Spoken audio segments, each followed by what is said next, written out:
Assalamualaikum warahmatullahi wabarakatuh. Perkenalkan, nama saya Amelia Nike Nuraini, NIM 2019 0420 157 dari kelas D Manajemen Risiko.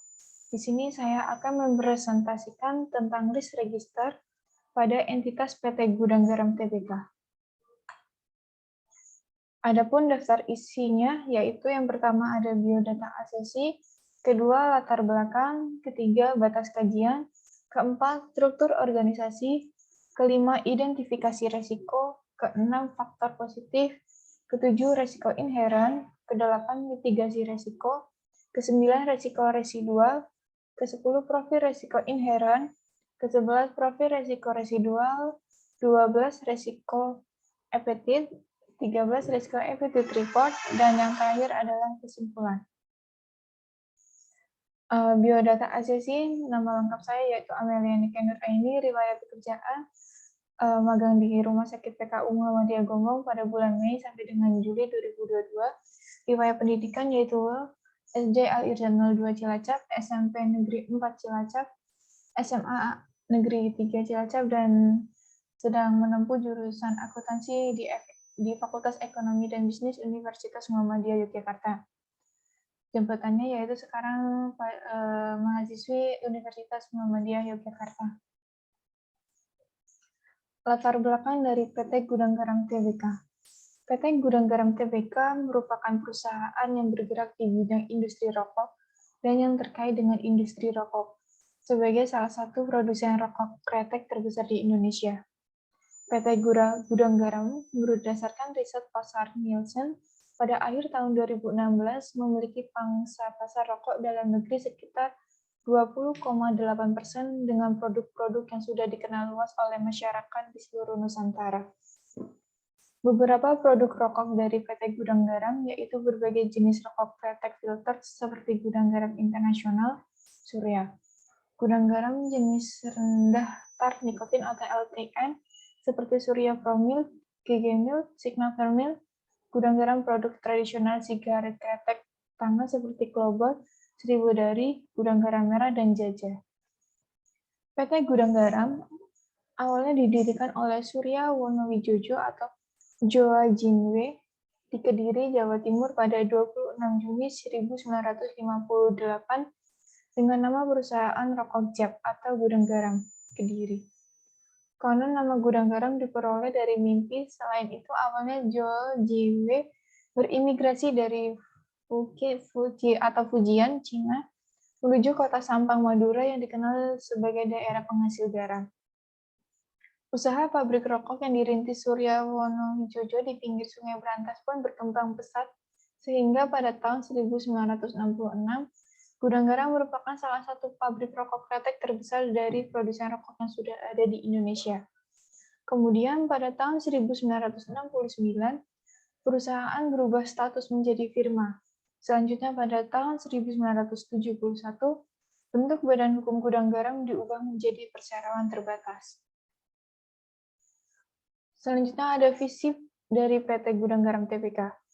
Visinya yaitu menjadi perusahaan terkemuka kebanggaan nasional yang bertanggung jawab dan memberikan nilai tambah bagi para pemegang saham, serta manfaat bagi segenap pemangku kepentingan secara berkesinambungan.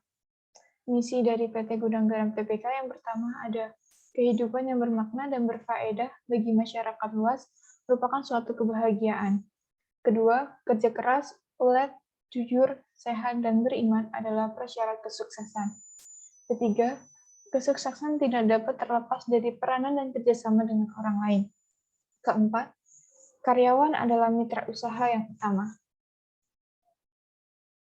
Batasan kajian. Kajian risiko fokus pada risk register di Departemen PT Gudang Garam Tbk.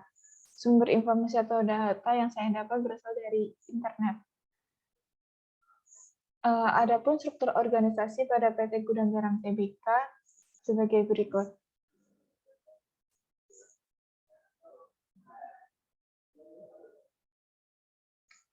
Identifikasi resiko. Di PT Gudang Garam Tbk terdapat 5 kejadian resiko. Yang pertama, ada kejadian risiko yaitu mempengaruhi laba bersih emiten termasuk PT Gudang Garam Tbk dan juga kenaikan suku bunga acuan Bank Indonesia atau BI Rate. Akar penyebabnya yaitu pertama pelemahan mata uang rupiah yang terjadi. Kedua, ketidakpastian ekonomi atau economic uncertainty, yaitu kejadian-kejadian yang timbul sebagai akibat kondisi dan perilaku dari pelaku ekonomi.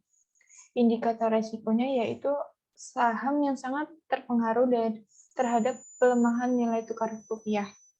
Kedua, pelemahan rupiah juga menurunkan laba bersih emiten. Kejadian resiko yang nomor 2 yaitu ada 2. Yang pertama, perusahaan harus tetap mengeluarkan dana untuk membayar besarnya biaya pita cukai sesuai aturan. Kedua, berkurangnya minat untuk membeli rokok karena sudah tercantum dalam kemasan akan bahaya dari rokok. Akar penyebabnya yaitu kualitas panen bahan baku yang sering berubah yang akan mengganggu proses produksi. Indikator resikonya ada 2, yaitu yang pertama penurunan kualitas panen kedua bahan baku tersebut. Kedua, perusahaan terpaksa harus mengimpor persediaan bahan baku mereka dari luar negeri agar kualitas atas produk yang dihasilkan tetap terjaga. Kejadian resiko yang ketiga yaitu tidak terpenuhinya permintaan perusahaan kepada supplier, mengharuskan perusahaan untuk melakukan impor bahan baku dari luar negeri. Akar penyebabnya yaitu kualitas panen bahan baku yang sering berubah yang akan mengganggu proses produksi. Indikator resikonya, penurunan kualitas panen kedua bahan baku tersebut. Kedua, perusahaan terpaksa harus mengimpor persediaan bahan baku mereka dari luar negeri agar kualitas atas produk yang dihasilkan tetap terjaga. Kejadian resiko yang keempat, yaitu melakukan pengadaan peralatan atau mesin dari luar negeri dalam skala yang besar atau pabrikan, dengan tujuan memperkecil biaya karena diberlakukannya pembelian borongan. Akar penyebabnya, saat dilakukan pengadaan peralatan atau mesin dari luar negeri dan dalam skala yang lebih kecil dari pengadaan rutin bahan baku pembantu impor misalnya, filter, perasa, serta suku cadang. Indikator resikonya, perseroan mempertahankan kebijakan untuk melakukan pendanaan dalam rupiah. Yang kejadian resiko yang kelima yaitu naik turunnya ketersediaan bahan baku di pasar. Akar penyebabnya, kondisi cuaca dapat berpengaruh hasil panen bahan baku utama yaitu tembakau dan cengkeh. Indikator resiko, perseroan memiliki tingkat persediaan yang memadai untuk memperkecil dampak yang mungkin ditimbulkan oleh naik turunnya keterbatasan di pasar. Adapun faktor positif dari PT Gudang Garam Tbk. Dari 5 kejadian resiko tersebut, memiliki faktor positif dan dampak kualitatif. Pada kejadian risiko yang pertama, faktor positifnya yaitu melakukan investasi dengan menanamkan modal dan membeli saham perusahaan lain agar mendapatkan sebagian dividen dari perusahaan tersebut untuk tambahan modal kerja. Dampak kualitatifnya, return sahamnya mengalami penurunan, maka laba yang diterima oleh perusahaan mengalami penurunan pula. Pada kejadian resiko yang kedua, faktor positifnya menyisihkan dana untuk melakukan promosi produk seperti menjadi sponsorship untuk acara-acara besar, misalnya pertandingan olahraga bertaraf internasional. Dampak kualitatifnya menurunkan penjualan rokok dan gudang garam harus mengurangi dan menghemat biaya perusahaan yang lain. Pada kejadian resiko yang ketiga, faktor positifnya melakukan upaya tentang perluasan perkebunan tembakau maupun cengkeh dan memberikan edukasi kepada para petani di sektor tersebut agar hasil panen yang diperoleh baik dan efektif. Dampak kualitatifnya menurunnya kualitas dari produk rokok karena bahan baku yang tersedia tidak terpenuhi atau tidak baik. Kejadian resiko yang keempat, faktor positifnya melakukan upaya tentang perluasan perkebunan tembakau maupun cengkeh dan memberikan edukasi kepada para petani di sektor tersebut agar hasil panen yang diperoleh baik dan efektif. Dampak kualitatifnya menurunnya kualitas dari produk rokok karena bahan baku yang tersedia tidak terpenuhi atau tidak baik. Kejadian resiko yang kelima memiliki faktor positif yang pertama, Seluruh fasilitas pinjaman ditinjau setiap tahun dan dapat diperbarui dengan persetujuan kedua belah pihak. Kedua, jumlah dan periode pinjaman disesuaikan dengan kebutuhan pendanaan dan kondisi pasar uang. Dampak kualitatifnya, perseroan menghadapi resiko pergerakan suku bunga di pasar karena suku bunga untuk setiap pinjaman diterapkan pada tanggal penarikan dan perpanjangan pinjaman tersebut. Adapun risiko inheren pada entitas PT Gudang Garam Tbk. Pada kejadian yang pertama, probabilitasnya sebesar 4, yang artinya yaitu besar, dan dampaknya menunjukkan angka 5, yaitu sangat besar dengan skor 20 dan tingkat resiko extreme high. Pada kejadian risiko yang kedua, probabilitasnya menunjukkan angka 4, yaitu besar, dan dampaknya menunjukkan angka 5, yaitu sangat besar dengan skor 20 dengan tingkat resikonya extreme high. Yang ketiga, kejadian risiko pada yang ketiga yaitu probabilitasnya menunjukkan angka 3, yaitu sedang, dampaknya menunjukkan angka 4, yaitu berat, dan skornya 12 dengan tingkat resiko high risk. Yang keempat, probabilitasnya menunjukkan angka 4, yaitu besar, dampaknya menunjukkan angka 3, yaitu sedang, dan skornya 12 dengan tingkat risiko high risk. Dan kejadian risiko yang kelima yaitu probabilitasnya menunjukkan angka 4, yaitu besar, dengan dampaknya menunjukkan angka 3, yaitu sedang, dan skornya 12 dengan tingkat risiko high risk. Mitigasi risiko pada entitas PT Gudang Garam Tbk. Pada kejadian risiko nomor 1, memiliki risk owner yaitu manajer ekonomi. Rencana tindak lanjut mitigasinya yaitu cara yang sebaiknya dilakukan oleh perusahaan adalah dengan melakukan ekspor dan mengurangi impor dari luar negeri agar dapat menekan biaya produksi. Kejadian risiko yang kedua, risk owner-nya yaitu manajer politik. Rencana tindakan mitigasinya yaitu memberikan pemahaman tentang bahaya rokok, tetapi harus dilandasi dengan pengetahuan bahwa rokok tidak akan membunuh jika konsumen memakai dengan bijak. Pada kejadian risiko yang ketiga, risk owner-nya adalah manajer lingkungan. Rencana tindakan mitigasinya yaitu memperbesar dan memperluas perkebunan tembakau dan cengkeh, merawat dan menjaga kesuburan tembakau dan cengkeh agar kualitasnya tetap terjaga, sehingga tidak perlu mengimpor tembakau dan cengkeh dari luar negeri. Kejadian risiko yang keempat, risk owner-nya yaitu manajer keuangan. Rencana tindakan mitigasi yaitu melakukan pengadaan peralatan atau mesin dari luar negeri dalam skala yang besar atau pabrikan, dengan tujuan memperkecil biaya karena diberlakukannya pembelian borongan. Kejadian risiko yang kelima, risk owner-nya yaitu manajer pasokan. Rencana tindakan mitigasinya memperbanyak rekan pemasok bahan baku di berbagai daerah, agar ketika pemasok A tidak bisa mengirimkan bahan baku, maka pemasok lainnya dapat mengirimkan bahan baku yang dibutuhkan. Adapun risiko residual pada entitas PT Gudang Garam Tbk. Kejadian risiko yang pertama, probabilitasnya menunjukkan angka 2, yaitu kecil, dan skornya 6. Dampaknya menunjukkan angka 3, yaitu sedang, dengan tingkat risikonya medium high risk. Kejadian risiko yang kedua, probabilitasnya menunjukkan angka 2, yaitu kecil, dengan skor 6, dan dampaknya menunjukkan angka 3, yaitu sedang, sehingga tingkat risikonya medium risk. Kejadian yang ketiga, probabilitasnya menunjukkan angka 1, yaitu sangat kecil, dengan skornya 3, dan dampaknya menunjukkan angka 3, yaitu sedang, dengan tingkat risikonya low risk. Kejadian risiko yang keempat, probabilitasnya menunjukkan angka 3, yaitu sedang, dengan skornya 6, dan dampaknya menunjukkan angka 2, yaitu ringan, sehingga tingkat risikonya medium risk.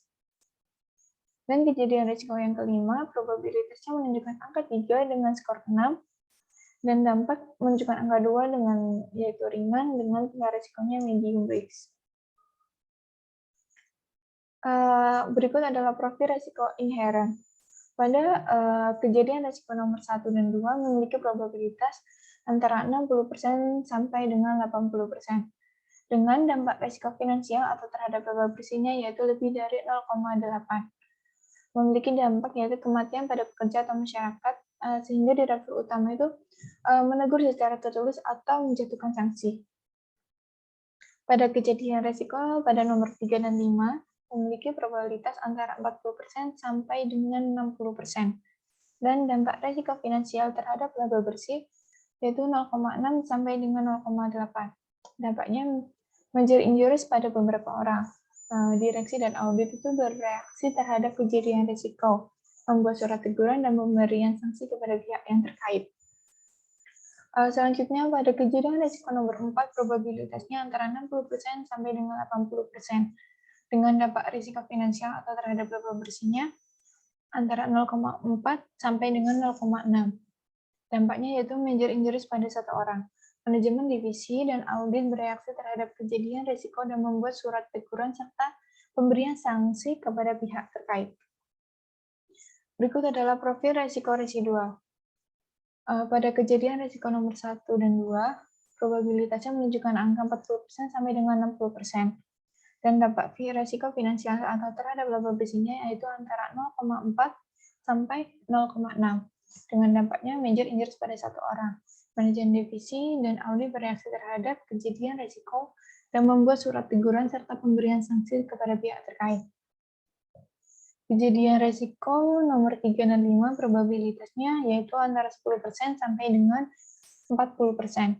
Dengan dampak risiko finansial atau terhadap laba bersihnya 0,4 sampai dengan 0,6. Sama seperti pada kejadian nomor 1 dan 2. Sedangkan kejadian risiko pada nomor 4, probabilitasnya yaitu 60% sampai dengan 80%. Dampak risiko finansial atau terhadap laba bersihnya yaitu 0,2 sampai dengan 0,4. Dampaknya yaitu minor injuries. Manajemen dan audit bereaksi terhadap kejadian risiko dan membuat teguran. Adapun risk appetite dari PT Gudang Garam Tbk sebagai berikut. Dapat dilihat dari gambar-gambar.